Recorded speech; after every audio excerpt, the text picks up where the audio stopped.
All right, folks. The recent Louisiana primary shows black folks are simply not showing up at the polls like they did when Barack Obama ran for president in 2008. That's no shock. The reality is many people expected that. But if you look at 2010, 12, 14, 16, 18, 20, 2022, you've seen that number go down. My next guest has been researching why mobilizing black voter post-Obama has been so difficult.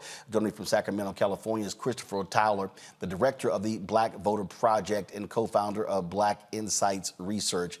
Victor, glad to have you on the show. What's the top points of your research? So, as you mentioned, it's no surprise black turnout is down and has been down since 2012. I have a slide that shows really the drop in voter turnout over the last 10 years now it's been. So from 2012 to 2016, we've seen differences in upwards of 6% voter turnout nationally, and even larger differences across some of the most important battleground states. And those differences continue to persist from 2016 to 2020. And this comes from data from the Center for American Progress, suggesting that there's a ways to go to get black folk out to the polls at the same rates as they were during the Obama administration, and the Democrats are falling behind there. Another slide that I brought shows that this coming election in 2024, there are some significant gains to be made across congressional districts now. Looking at Democrats regaining the House here, there are significant districts with large percent African American that are swing districts, right? And here you see in North Carolina, New York, Ohio, districts that are going to go, suggested to go one way or another, Democrat or Republican, just by a few points here. And then we look at Louisiana, right, which we were just talking about, another swing district there that's over 30% black. So there's a lot that can be done, but the Democrats really aren't doing what needs to be done or haven't in the last decade or so. The research that I've conducted is looking at ways to get Democrats out to the polls, one of which being to really identify the threats to democracy, the threats to racial progress. In this case, it's going to be Donald Trump. It's going to be the MAGA Republicans. It might even be some of these institutions that have now seemed to turn against racial progress in the black community, specifically the Supreme Court, possibly even police, institutions of law enforcement. And my research suggests that identifying these institutions as a threat to the community is one of the most significant ways to get black folks to care about politics, to feel it's important to turn out to politics, and to get out there and vote. So again, when you begin to unpack this here, and I'm going to throw this out, and this is obviously going to tick off some of our people, but they'll get the hell over it. And I've been saying this for a very long time here. When Obama ran in 2008, he did not need the political infrastructure that had been in place in the Democratic Party since Reverend Jackson's run in 84 and 88. In 1988, Reverend Jackson, at his insistence, with the installation of Ron Brown as DNC chair, with the work of the late Dr. Ron Walters, with the work of Harold Ickes and others, they actually created an infrastructure that was in place, a funding infrastructure, you name it. When Obama runs, he doesn't need it. You had where David Axelrod determined that what they did need to spend money on black infrastructure, black-owned media, things along those lines, because frankly, they already had the votes. Same thing happened in 2012. We saw the dismantling of also the DNC's political infrastructure with Obama for America, which then was created. And so you sort of had the DNC that was gutted, and then you had this this entity that he controlled. I kept saying then, hey y'all, he only gonna be there 8 years. It's gonna be folks running after that. And ever since he left in 2017, they have been trying to repair all of the damage that was caused by completely saying, we don't need that infrastructure. Your thoughts? Yeah, I think you're onto something there. The the Democrats really did take advantage of and kind of take for granted the turnout that they got from black voters during the Obama administration. There's a long line of literature that suggests the first of any when it comes to political representation creates extreme levels of enthusiasm. The hope and change sort of mantra played on that, and black folk turned out in droves at historic rates to elect Barack Obama. Research shown in 2012, right? Black turnout for the first time in American history since we started recording turnout in the 1940s and 50s surpassed white turnout levels as people came out to vote for Obama. And so I think it was sort of taken for granted that this American president changed the way that the political spectrum looked with black turnout at such high levels in states like North Carolina, Virginia, Ohio, Michigan, these swing states that have significant black populations but aren't overwhelmingly black, went Democrat rather easily, along with the high turnout rates in general across the country. We fast forward to 2016, 2020. This excitement, especially among the black community, had tapered off and fallen off. And the Democrats were no longer sort of riding this wave of historic black turnout, but as you mentioned, had not yet decided to reinvest and reinvigorate their Democratic machine in ways that were needed, right? And we see statewide levels such as Abrams' campaign working to do this in places such as Georgia, but on a national scale and in as many battleground states as are needed to maintain the Obama coalition from 2008 and 2012 was nowhere to be found. And it's really not going to be found again, because who knows when we're going to have another candidate that we can consider a first, maybe possibly a black woman candidate that will inspire the black community in similar ways. But here's the deal, and I'll say this here. I have been very clear on this, and again, I've been saying this for years.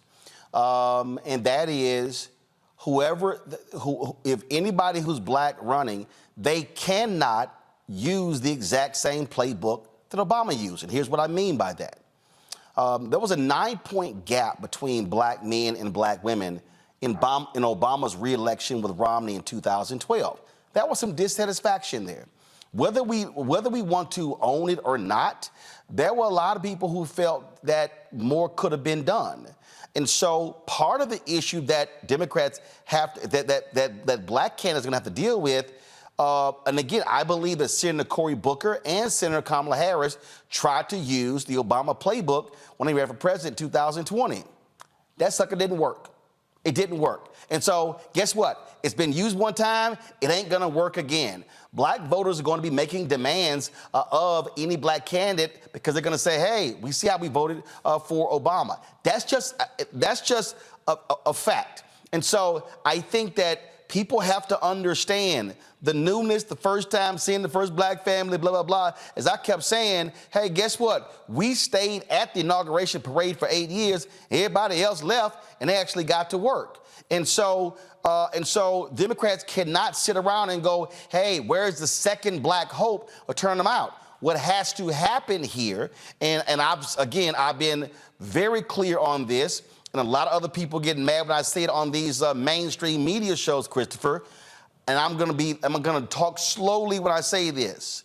The fundamental problem with the Democratic Party today is white media consultants refuse to listen to black people, listen to black consultants, listen to black pollsters, refuse to put the resources in those places early, and then they expect black people to come save their asses come mid to late October. I mean, you said it perfectly. I think one of the most recent sort of research experiments we put together speaks to this. We ran what's called a conjoint experiment on a national poll of black folk. This is something that I don't know if has ever been done before, where we asked respondents, this is only black respondents, to select between two candidates as we varied the different characteristics of those candidates. And so if the last slide, I brought some slides, the last slide could be put up. What we found is that of those candidates, here are sort of the characteristics that were shown to be the most important when it came to selecting a candidate for black respondents on a national poll, right? And so, of course, they wanted a black person, wanted a female candidate, wanted someone who was middle-aged, around 85, with 8 years of experience in politics, picked someone who's a state legislator compared to some other occupations, was important that someone was an ally of the Black Lives Matter movement, actually preferred someone endorsed by Sanders rather than endorsed by Biden, and preferred someone who was a veteran. And so as you see on the left side here of the findings, right, the most important factors here when deciding between potential candidates was someone's support for Black Lives Matter, someone's race, and someone's years in politics. And so trying to build that perfect candidate is going to be a really hard sell, and it's going to be really difficult for Democrats to find someone who fits that same mold, if not impossible, as you mentioned, right? And so I'm really encouraging through my research other ways to look at turning Black folk out. And one of the most important factors, aside from sort of this Obama factor, this great hope factor, is actually threat, and looking at how perceptions of threat can push people to the polls in lieu of this sort of magical candidate that creates the same inspiration that we saw once during the Obama administration. Well, first of all, the data of Terence Woodberry, the pollster, actually bolsters that in terms of what he says is that when they run their focus groups, when Black people are told that your vote can make the difference between winning and losing, that it actually works. His data also says that there are certain phrases you cannot use for younger Black voters today. When a younger Black voter hears voter suppression, they automatically go back to the 1960s. That's what they think. He said, but when you are specific by saying they are trying to shut down our early voting locations, they're trying to get rid of ballot drop boxes, they're trying to stop us from voting absentee balloting, he said that resonates much differently. But I want to stay on this whole point about the white consultants because we have experience with that. We have experience when we tried to put in our plans in 2016, 2020, and the white consultants wanted to give us a pittance of the money. And in fact, what happened in 2020, as opposed to giving us advertising money in the Warnock and Ossoff runoff, this is the DSCC, controlled by Senator Chuck Schumer. They actually gave us money from the celebrity influencer budget. And so we were like, I'm sorry. And other African Americans said, wait a minute, Roland has a media company. This is a media company. This is not a celebrity influencer. But what happens, if people need to understand the nuts and bolts, those white consultants, especially the media people, they make their money off of TV buys.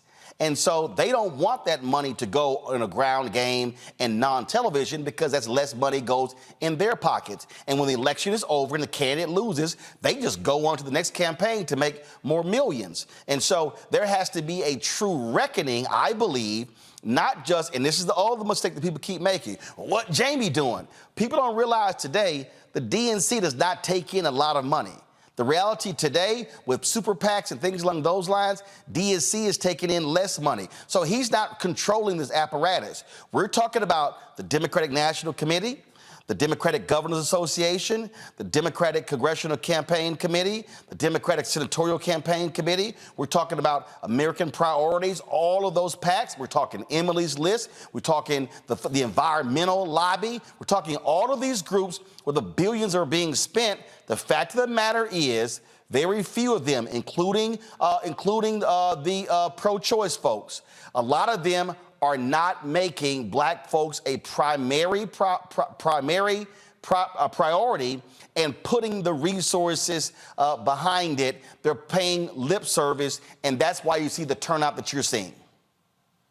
I agree. I think that making Black folks a priority in more than just sort of this ancillary spending is gonna have to take place for Democrats to have the same wins and gains that they expect or that they want, and that we saw during 2008, 2012 elections and the midterms there between.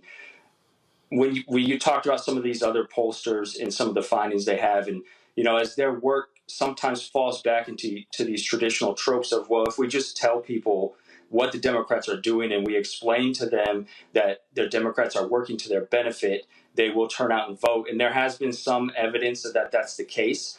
But when we conducted our own focus groups, we found that especially among low propensity voters, or the black voters that are the hardest to turn out, they have very little faith in the Democratic Party at all. They hardly recognize Democratic leaders, even black Democratic leaders, and have low levels of political information.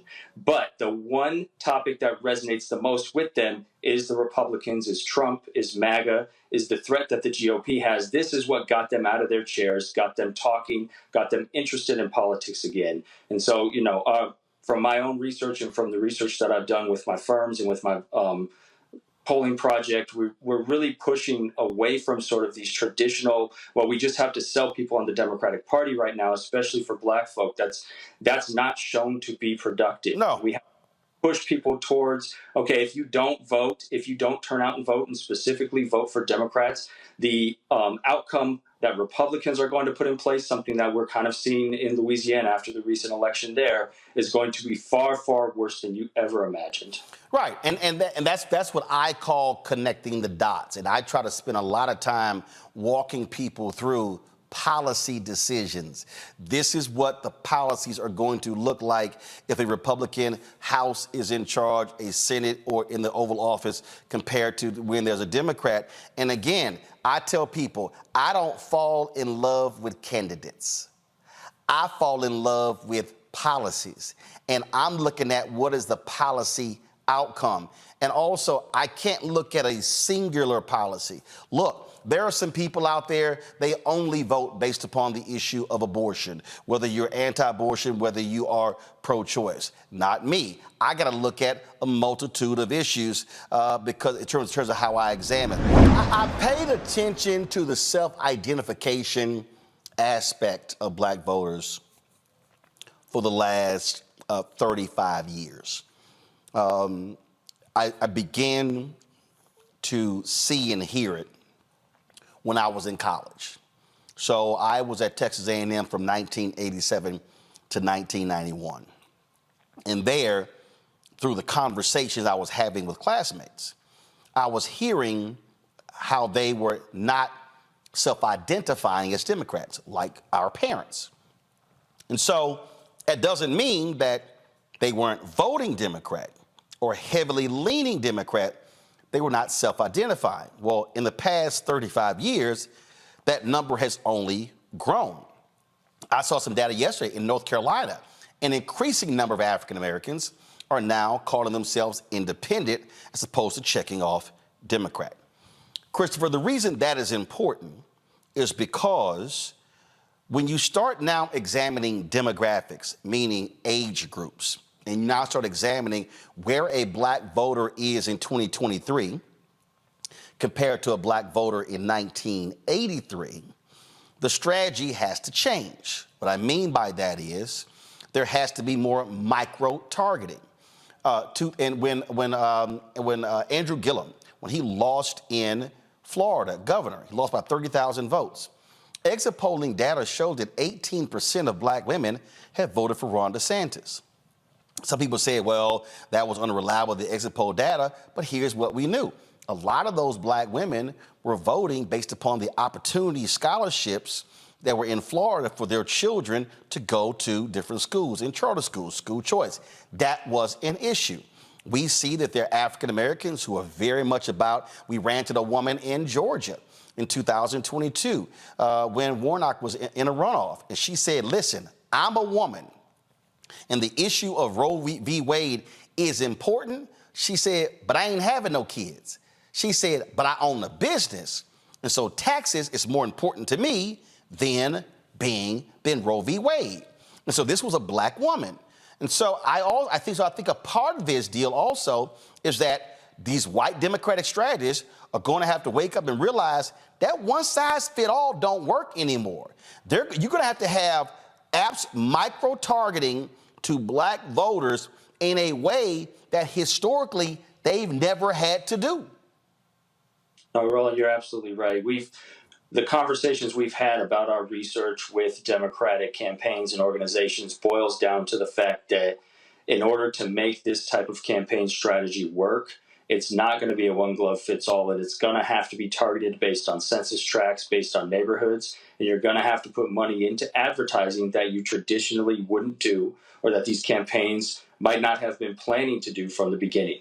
And in doing so, that's how you're going to get black voters to turn out at the numbers that we saw in 2008 and 2012. And that's really the only way to do it, because a lot of these campaigns are also worried that as they continue to push possibly some of these messages towards black voters, they're going to turn off other parts of the constituency. And that's really where they get hung up in what direction do we go, right? Do we continue to push forward with the same campaign strategies that we've been doing for the last decade, or do we try something new and actually try to target black voters and mobilize? But they always come back to this, well, we have limited resources. Well, we're not sure exactly how that's going to affect the total base. We're not sure exactly how that's going to affect all the voters. And it's exactly like you're saying. If there's not a very strategic, targeted campaign for black voters, not just based even on statewide scale, but on district and neighborhood scales, it's going to be very difficult to get black voters out at the rates that these campaigns need in order to win some of these close elections. And before I go to my panel, this is very basic for Democrats. Okay, all those consultants could say whatever the hell they want to say. That's all cute. Here's what we know, and these are facts. The number one ranked group who vote Democrat are black women. The number two group, black men. That's 1 and 2. Now, in their minds, oh, well, we're going to get their votes. You might get the vote based upon percentage. The problem that we're talking about is turnout, the intensity of the vote. And what I have been saying on this show is that if black people turn out at 65, 70, and 75% of our capacity, we can sweep elections, but that ain't gonna happen if you do not have folks who are targeting them and putting the dollars behind them. Question for my panels. Matt Manning, you're first.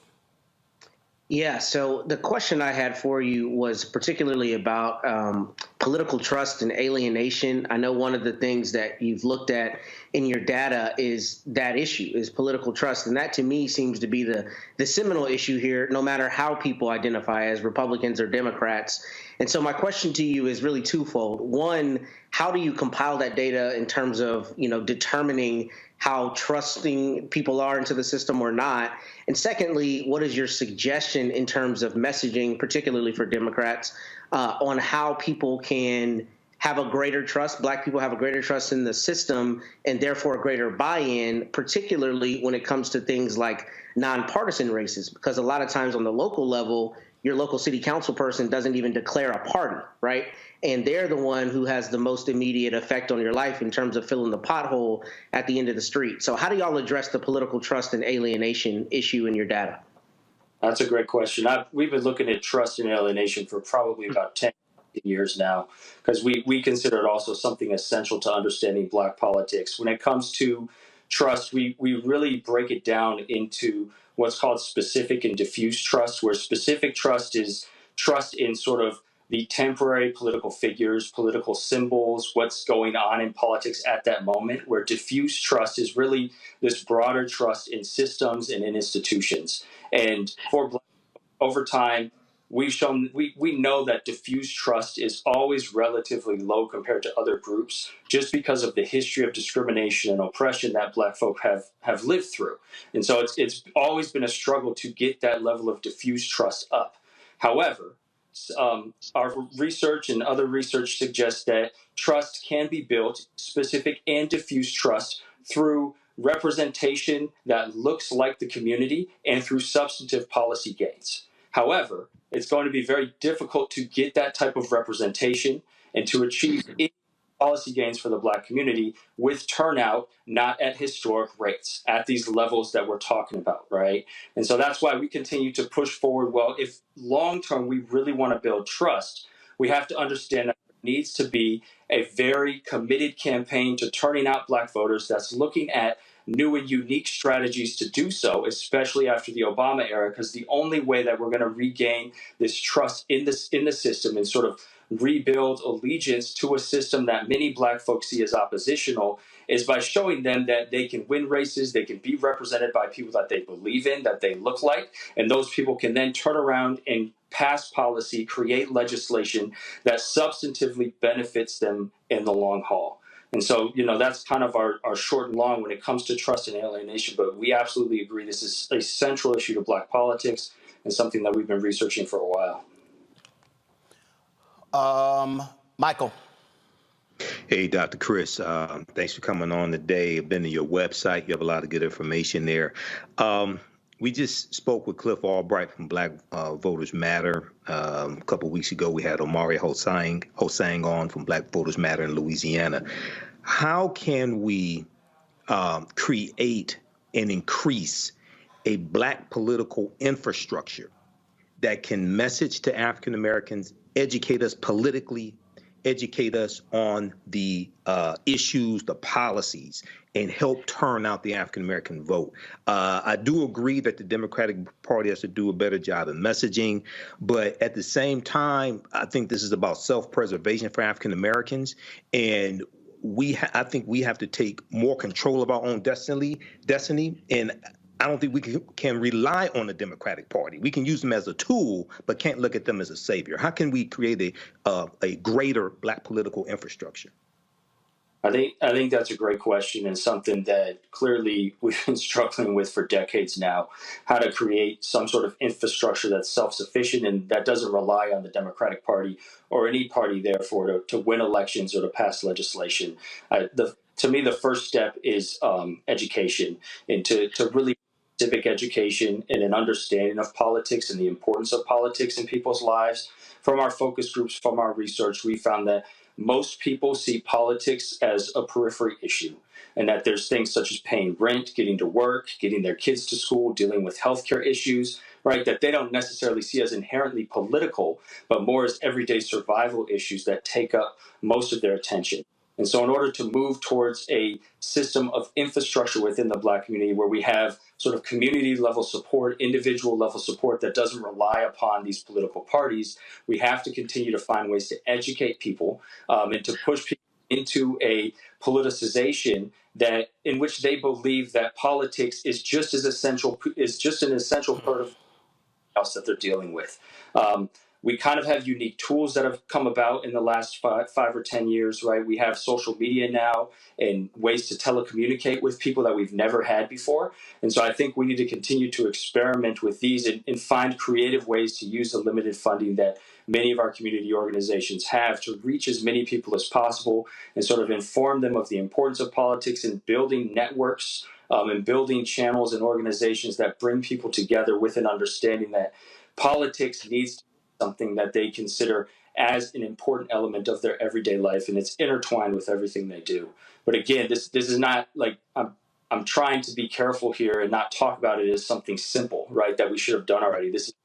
It's a very, very difficult hill to climb, and it's probably going to take a sort of nationwide organization to do it. And we've seen a little bit of that, right, in the wake of Trayvon Martin and some of the police killings over the last decade, the way that social media and the internet and some of these new technologies can be used to mobilize people, but there's still a gap between getting the information to people and actually building that infrastructure, right? Infrastructure similar to what we see maybe in a civil rights movement, right? Where it was necessary to go door to door and to talk to people.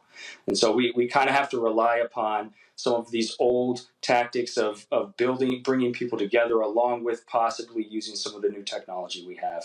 But again, it's a really great question and another tough answer, right? None of these are easy questions. Well, before I go to Omakongo, I'm going to speak to that, and this is what it's going to have to take. It is, and again, let me be very clear. We're going to have to sit here, and we're going to go back to the other shot. We're going to sit here and be very clear. We have to actually put a number to it and get black folks to understand that this shit ain't free. Let me say it. Let me say this again for all the folk who are watching, listening. The shit ain't free. The work ain't free. And so the work that Christopher is doing, the work that Cliff Albright and Black Voters Matter and Latasha Brown, the work that Georgia Stand Up, all these different groups, the work that this stuff ain't free. And so it's a lot of people who spend their time out there talking about we need this and we need that and we need this and we should be doing that and we should be doing this here. And I'm sure Christopher, he hears all this sort of stuff. And then you're sitting there going, okay, but where are you putting your money where your mouth is? And so that is what it takes. I have said to folks on this show, hey, stop sending money to candidates and the parties and send it to third-party groups because you know the money's going to get on the ground what is actually needed. Because I'm going to say it again, and this is the problem. And we're going to talk about it in our next segment. Christopher, you know this here. These white consultants, they want to dump everything on television. Bring up Christopher, y'all. Come on, please. They want to dump everything on television. They want to keep putting everything on television, and it reaches a point where you have total saturation. And the reality is people are like, man, turn that crap off. Turn it off. Turn it off. You have to put money on the ground. You have to look at the numbers and then go, okay, and as your research shows, okay, in this particular state, in this region of the state, inside of this region of the state, this is what this city and town did. And now that I'm breaking down the city and town, now I'm breaking down the precincts in that city and town. So now it's, oh, okay, this precinct here had 1,000 eligible voters, but only 120 actually voted. Okay, target people and resources to knock on those doors to at least get that number from 120 up to 500. And now target this precinct and this precinct and this precinct. One, that requires money. That requires people. And if you don't have that, then you're stuck hoping a campaign comes around to do it. And from what we've known, campaigns aren't doing that, right? Precisely. The most successful campaigns we've seen turning out black folks since the Obama era have been state, regional, or local campaigns, such as the Black Voter Matters, such as the campaigns in Georgia that are doing it sort of on their own, sometimes in coordination with parties, but most of the infrastructure is built over time on their own with their own resources that they've been able to gather. Absolutely. Omokongo. Mr. Towler, I was really interested in your slide showing the prototype in terms of what people were interested in. And given the fact that you have Black Lives Matter as the top priority for many people that you're speaking to, are you concerned that Democrats are going to be losing serious support, even more support from the Black community as it relates to Biden's stance with Israel and Gaza? Because what I'm seeing is that many Black people who are in support of Palestine, or at the very least are in support of a ceasefire, and I'm concerned, as I'm also seeing from like the Arab American community, they're saying that we're just getting lip service from the administration, and though we're never going to go vote for Trump, we're so angry with what's going on right now that we just might end up staying home. And that might be a concern for the Black community as well. What are your thoughts on that? Yeah, I think that's absolutely a concern. So just to be clear, the experiment that I put up was juxtapositioning characteristics when it came to perspectives on Black Lives Matter. And so for us, the ideal candidate was an ally of Black Lives Matter, but this was compared to someone who did not show support or said they were not an ally of Black Lives Matter. So it doesn't necessarily say they're affiliated or anything, but their opinion on Black Lives Matter was one of the most important elements when understanding what made Black respondents choose one candidate over another. And so, you know, the fact that the Democratic Party has not necessarily position themselves as an ally of the Black community in many ways, right? But most recently, when it comes to this, the conflict in Israel and Palestine in the Middle East, it's definitely a worry and a concern that Black voters will continue to lose even more enthusiasm. And now we're talking about possibly some high propensity Black voters, or Black voters that were planning on coming out and voting and have consistently voted are now being turned off even more.